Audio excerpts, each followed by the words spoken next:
Shalom, shalom, que a paz do Senhor esteja com todos vocês. E neste dia de hoje estamos estudando mais uma vez o nosso Meditando na Bíblia, né? Nós estamos hoje meditando no livro de Êxodo, no capítulo 22, 23 e 24, né? Já estamos bem adiantados no livro de Êxodo.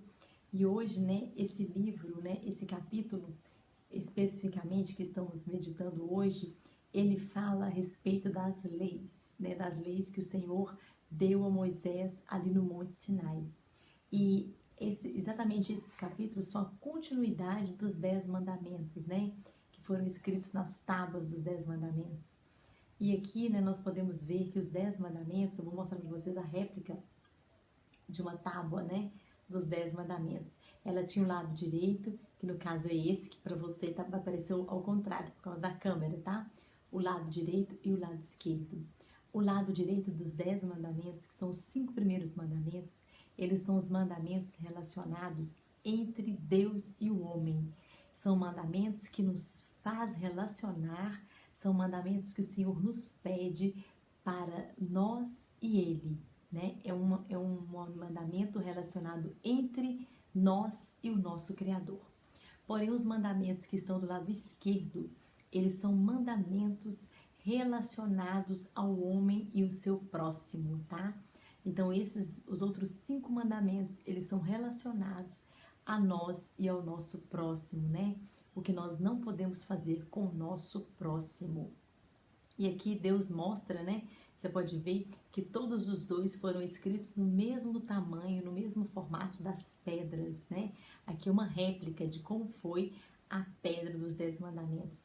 E nós podemos ver que Deus não colocou nenhum lado maior do que o outro, porque Ele quis nos ensinar que tanto os mandamentos que nos relacionam com Ele, né? Que nos faz a respeito da nossa vida com Deus, também tem a mesma importância dos mandamentos que nos faz da nossa vida com o nosso próximo.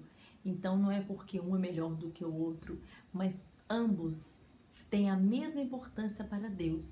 Então, nesse andamento hoje, desses capítulos, nós veremos, né, diversos mandamentos, diversas leis a respeito, né, de questões monetárias, de não darmos prejuízo ao nosso próximo, né, de não roubar o nosso próximo, de não fazer, vamos dizer assim, coisas erradas, né, que nós sejamos justos, né?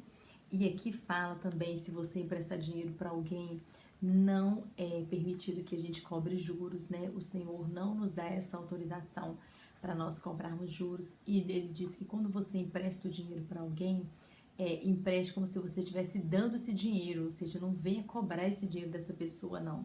Né? Se você emprestou o dinheiro para essa pessoa, que você empreste como se você estivesse dando para ela. E aí sim, se ela tiver a consciência e a honestidade de pagar você novamente, ok.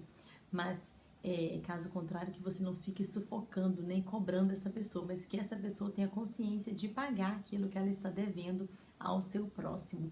Então, os juros, né, ele não é algo que agrade a Deus. Então, se você decidiu emprestar ao seu próximo, não cobre juros dele, tá? E ali o Senhor nos ensina sobre questões, né, dos bens, né, como para você não defraudar o seu próximo. Fala também da maledicência, né? Que a maledicência ela tem 3 pontos, né? Ela fala tanto do outro, né? O que é a maledicência? Eu falar mal do meu próximo. Então, na maledicência envolve 3 pessoas: aquele que eu estou falando mal, aquele que está me ouvindo e eu também que estou disseminando, né, este mal, esta palavra má, né, esse julgamento a respeito do meu próximo.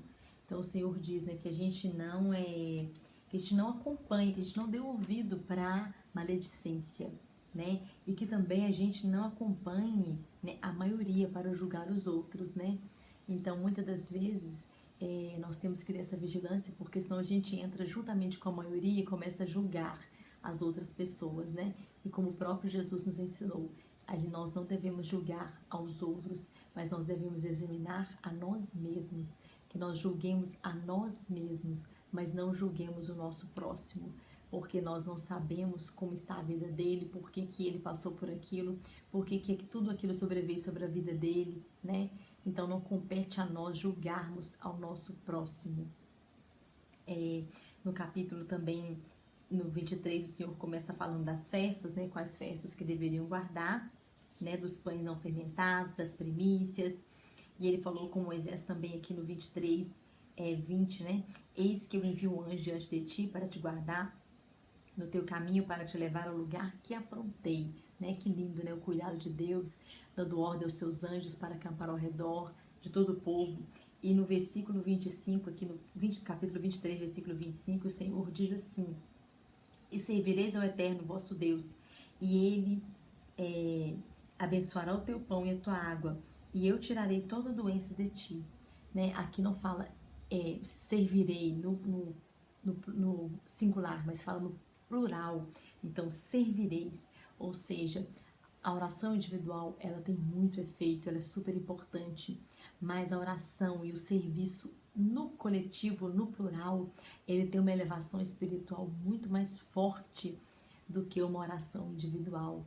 Então, por isso que nós temos que estar unidos, né, irmãos, em oração, na congregação do Senhor, orando, jejuando coletivamente, porque essa obra de servir a Deus coletivamente tem uma elevação espiritual, tem um poder sobrenatural muito maior do que quando nós estamos orando individual, do que quando nós estamos servindo individual ao Senhor.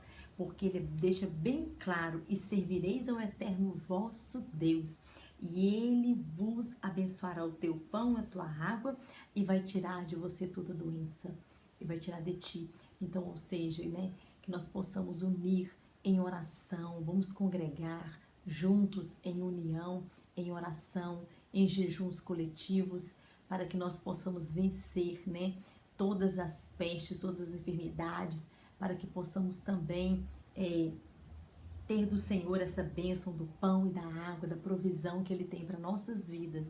E também no 24, né, Moisés, ele novamente o Senhor o chama para ir ao Monte Sinai, e ali, né, ele pegou o livro da aliança e leu ao todo o povo. E esse livro da aliança, ele nada mais era do que o livro de Gênesis até aqui, esse momento dos 10 mandamentos, né? Ele leu para eles, e depois o Senhor o chamou e pediu para que ele subisse ao Monte Sinai. E ali ele ficou 40 dias e 40 noites, aonde o Senhor ia entregar para ele as tábuas, né?